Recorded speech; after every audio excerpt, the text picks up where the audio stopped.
दशंखनाथ channel में आए हुए बहनों और भाइयों, आप सबको सादर सप्रेम नमस्कार। बहनों और भाइयों, इस 5 सितंबर को हम शिक्षक दिवस के रूप में मनाते हैं। भारत के राष्ट्रपति रहे सर्वपल्ली डॉक्टर राधाकृष्णन जी, और हम उनके जन्मदिन को शिक्षक दिवस के रूप में मनाते हैं। सर्वपल्ली डॉक्टर राधाकृष्णन जी का जन्म 5 सितंबर 1888 को तमिलनाडु के तिरुतनी नाम के गांव में हुआ था।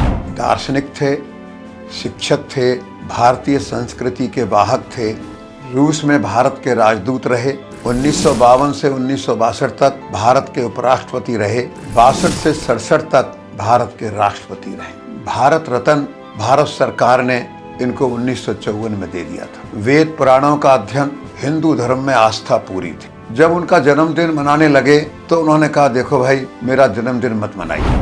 भारत के अंदर शिक्षक का, गुरु का अपना महत्व है प्राचीन समय से। इसको शिक्षक दिवस के रूप में मनाकर पूरा समाज शिक्षक के प्रति कृतज्ञता प्रकट करे। दुनिया के और भी बहुत देश हैं जो अलग अलग दिनों में, अलग अलग तारीखों में शिक्षक दिवस को मनाते हैं। आइए आज हम याद करें उस महापुरुष को जिसने छोटे से गांव में जन्म लिया, परंतु कितने बड़े महापुरुष थे, कितने बड़े व्यक्ति थे।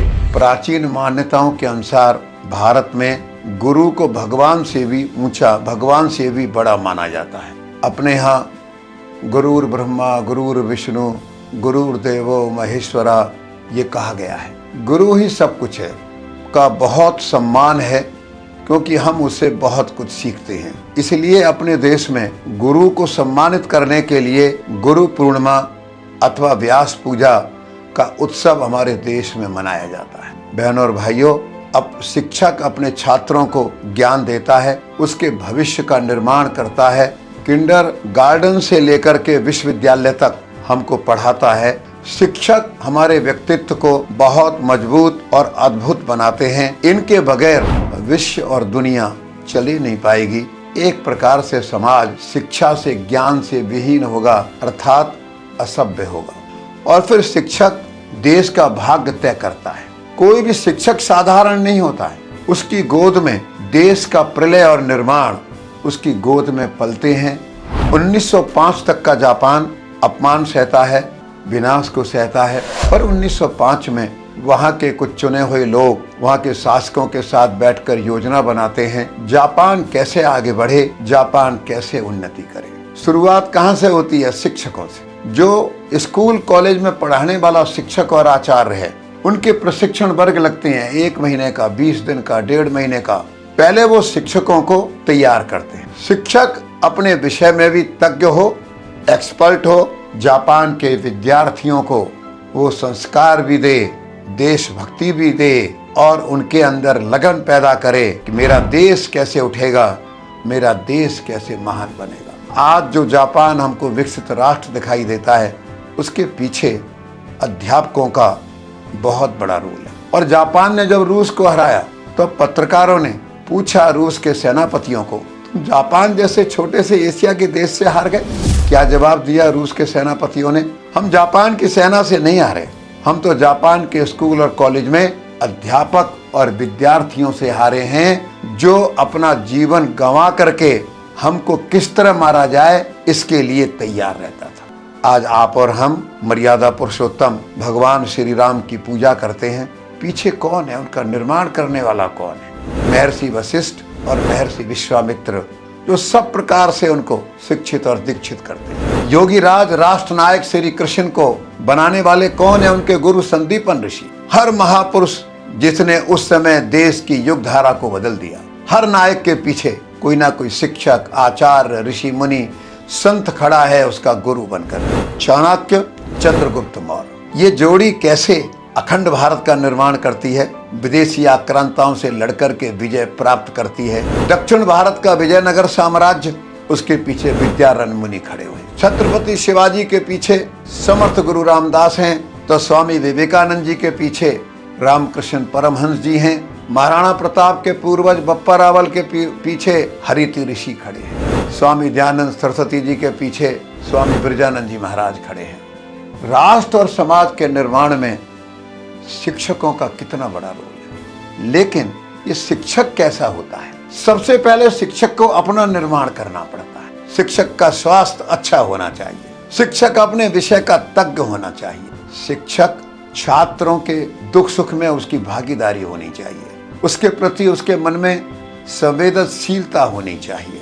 जीवन के अंतिम समय तक सीखने वाला ये ऐसा शिक्षक जब होगा तब जाकर के वो राम जैसे, कृष्ण जैसे, बप्पा रावल जैसे, स्वामी विवेकानंद जैसे, शिवाजी जैसे लोगों का निर्माण कर पाएंगे। और मुझे अपने देश को खड़ा करना है, अपने देश का निर्माण करना है। उसके लिए मुझे हजारों लाखों की संख्या में अच्छे छात्रों का निर्माण करना पड़ेगा। ऐसा शिक्षक चाहिए।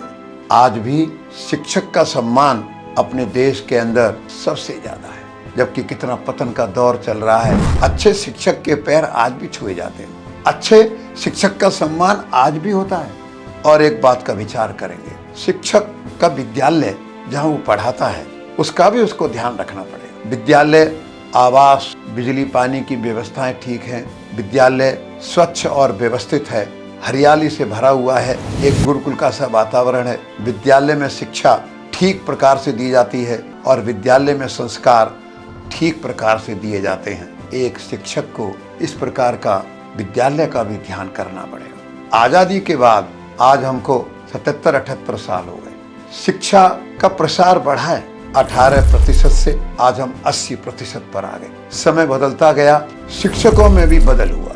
आज शिक्षा व्यापार का रूप लेने लगी है। शिक्षक वृत्ति कमाई की और कोचिंग की हो गई है। क्या हम सोच सकते थे हमारे जो ऋषि मुनि थे वो जो गुरुकुल में पढ़ाते थे वो उनकी कोचिंग क्लास चलाते थे और फीस लेते थे। शिक्षा हमारे यहाँ निःशुल्क थी।